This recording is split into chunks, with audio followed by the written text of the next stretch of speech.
பாகவதத்தோட அம்சமான ஸ்ரீமன் நாராயணத்திலேருந்து சில கதைகளை நம்ம இப்போ பார்த்துட்டு வரோம்.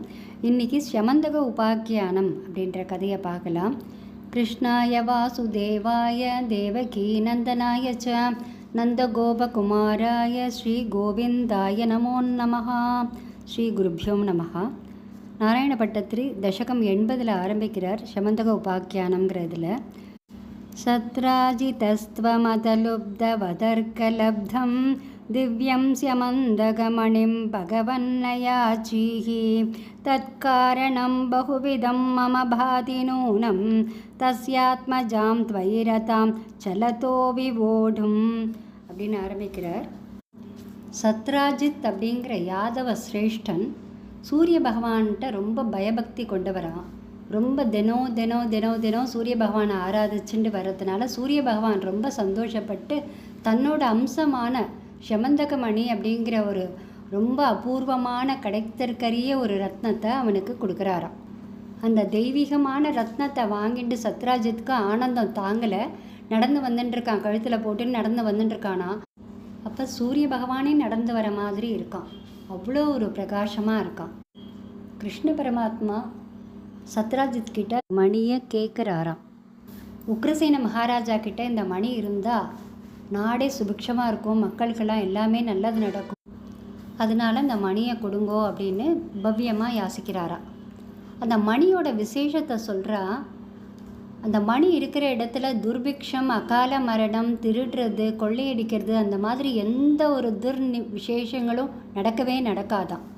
அப்படிப்பட்ட சிரேஷ்டமான மணியாது. அந்த மணி இருக்கிற இடத்துல எல்லாருமே சந்தோஷமாக இருப்பாளாம், சுபிக்ஷம்தான் இருக்குமா. அப்பேற்பட்ட மணியை ஒரு நாட்டில் ராஜா கிட்ட இருந்தால் அந்த நாடே சுபிக்ஷமாக இருக்கும் அப்படிங்கிற இதில் மணியை கேட்குறாராம். சத்ராஜித் கொடுக்க விரும்பலை கிருஷ்ணனுக்கு. கிருஷ்ணனும் திருப்பி அதை நிர்பந்தப்படுத்தலை. ஒரு நாள் பிரசேனன்னு சத்ராஜித்தோட தம்பி அதை கழுத்தில் போட்டுட்டு வேட்டையாடுறதுக்கு போகிறான். அந்த சமயத்தில் காட்டில் ஒரு சிங்கம் அவனை கொன்னுடுறது. அந்த சமயத்தில் அந்த ரத்னம் சிங்கத்தோட காலில் நல்லா மாட்டின்றது. ஒரே பிரகாசம். சிங்கம் நடந்து வரும்போது அந்த பிரகாசம் கண்ணை கூசுறது. காட்டில் ஜாம்பவான் வந்துட்டுருக்க இந்த ஒளிமயமான ரத்னத்தை பார்த்துட்டு அந்த சிங்கத்தோட சண்டை போட்டு அந்த ரத்னத்தை கையில் எடுத்துன்றார். குகைக்கு போய் தன்னோட பெண்ணான ஜாம்பவதி கிட்ட அந்த ரத்னத்தை கொடுத்து அழகு பார்க்குறார்.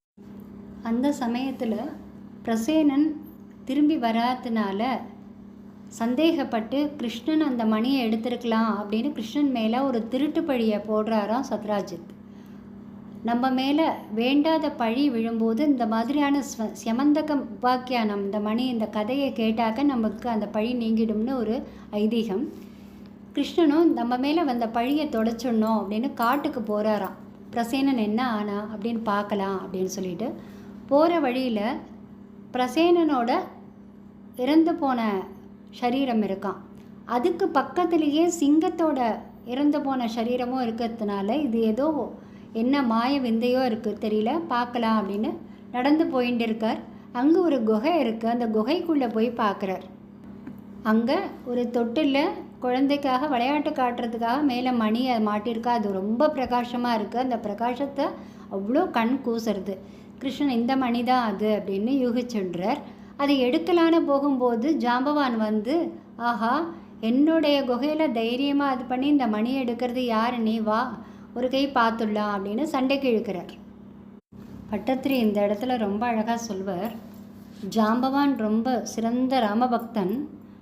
அவன் கிருஷ்ணன் அடையாளம் தெரியாதனால நான் சிறந்த ராமபக்தன், எனக்கு இணையீடு யாருமே கிடையாது அப்படின்னு சொல்லிட்டு தன்னோட முஷ்டியால் கிருஷ்ண பரமாத்மாவுக்கு அர்ச்சனை பண்ணார் அப்படின்னு சொல்லியிருப்பார்.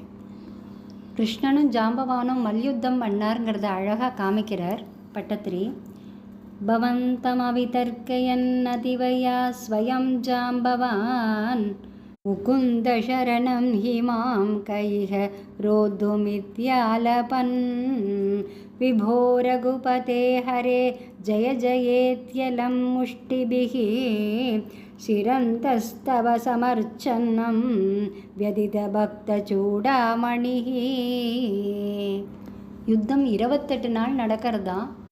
கடைசியில் ஜாம்பவான் பரமாத்மாவை நன்னா புரிஞ்சுண்டு அந்த சண்டையை நிறுத்திக்கிறாளாம் 2 பேரும். செவந்தக மணியை கிருஷ்ணனுக்கு கொடுத்துட்டு தன்னோட பெண்ணான ஜாம்பவதியும் கல்யாணம் பண்ணி கொடுக்குறாளாம். கிருஷ்ணன் அந்த ரத்னத்தை எடுத்துட்டு சத்ராஜித் கிட்ட வந்து கொடுக்கும்போது சத்ராஜித் அவமானத்தால் கூனி குறுகி போகிறானா.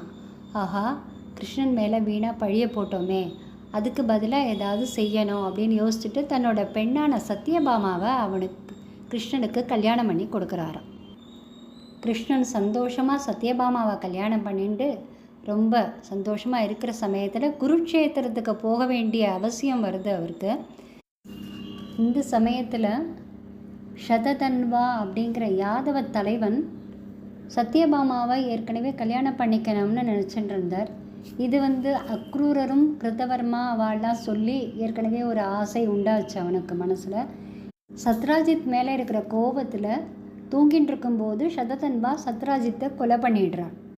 இந்த செய்தியை கேட்ட உடனே கிருஷ்ண பரமாத்மா இங்கே வரார். வந்து சததன்வாவை கொண்டுடுறார். ஆனாலும் மணி கிடைக்கல. அப்போ பலராமனும் கூடவே வந்துடுறார். பலராமன் பார்க்குறார், அந்த மணி எங்கே தான் போச்சு அப்படின்னு கிருஷ்ணனை ஏற இறங்க பார்க்குறாராம். இந்த பார்வையோட அர்த்தம் கிருஷ்ணனுக்கு புரிஞ்சுடுறது. திருப்பியும் பழி தன் மேலே தான் விழுறது அப்படின்னு அதை எப்படி துடைக்கிறதுன்னு பார்த்துட்டுருக்கார். அக்ரூரர் எங்கெங்கே போகிறாரோ அங்கெல்லாம் சுபிக்ஷமாக இருக்குது, எந்த ஒரு அகால மரணம் துர்பிக்ஷம் எதுவுமே இல்லை அப்படின்ன ஒன்று ஒரு வேளை மணி அக்ரூரர்கிட்டே இருக்கலாம் அப்படின்ட்டு சம்சயப்படுறாராம் கிருஷ்ண பரமாத்மா. அக்ரூரரை தனியாக கூப்பிட்டு விசாரிக்கிறாராம். அப்பா அக்ரூரர் சொல்கிறாராம், கிருஷ்ணா எனக்கு தெரியாது, சததன்வா கொடுத்தா அதை வாங்கி வச்சுட்டுருக்கேன், அதுக்கும் எனக்கு ஒரு சம்மதமும் கிடையாது அப்படின்னு சொல்லும்போது, இல்லை மணி உங்கள்கிட்டயே இருக்கட்டும், அதனால் ஒன்றும் இல்லை அப்படின்ட்டு அக்ரூரர்கிட்டே கொடுத்துட்றாராம். பாகவதத்தில் ஒரு விசேஷமான ஒரு ஸ்லோகம் இருக்குது. இதை சொன்னாக்க இந்த 4ஆம் பிறையை பார்த்ததுனால நம்மளுக்கு வர தோஷங்கள் எல்லாம் நிவர்த்தி ஆகும் அப்படின்னு சொல்கிறா. சிம்ஹ பிரசேனம் அவதீர் சிம்ஹோ ஜாம்பவதா ஹதஹ சுகுமாரக மாரோதிஹி தவ ஹேஷ ஸ்யமந்தகா. அர்த்தம் என்னென்னா, பிரசேனனை சிம்ஹம் வதம் பண்ணிட்டு அந்த சிம்ஹத்தை ஜாம்பவான் வதம் பண்ணர். ஹே சுகுமாரா, ஹே குழந்தையே, உனக்கு இனிமே இந்த செமந்தக மணி உன்னுடையது தான் அப்படின்னு தாலாட்டு பாடுற மாதிரி அமைஞ்சிருக்கு இந்த ஸ்லோகம். இந்த ஸ்லோகம் 4ஆம் பிறையை பார்த்த அந்த தோஷத்தெல்லாம் நிவர்த்தி பண்ணும் அப்படிங்கிறது ஐதீகம். அது மட்டும் இல்லை, நம்ம மேலே வீணாக எந்த பழி வந்தாலும் அதையும் நிவர்த்தி பண்ணும் அப்படிங்கிறதுலையும் இது சந்தேகமே கிடையாது.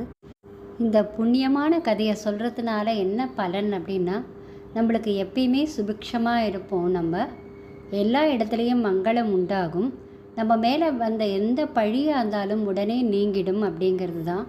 அதனால் இந்த கதையை நம்ம கேட்டு சொல்கிறதுக்கு நம்ம பழகிப்போம். யசோதா வத்சலம் ராஜகோபாலம் யதுவம்சஜம் ருக்மிணி சத்யபாமாபியாம் சகிதம் கிருஷ்ணமாஸ்ரயே.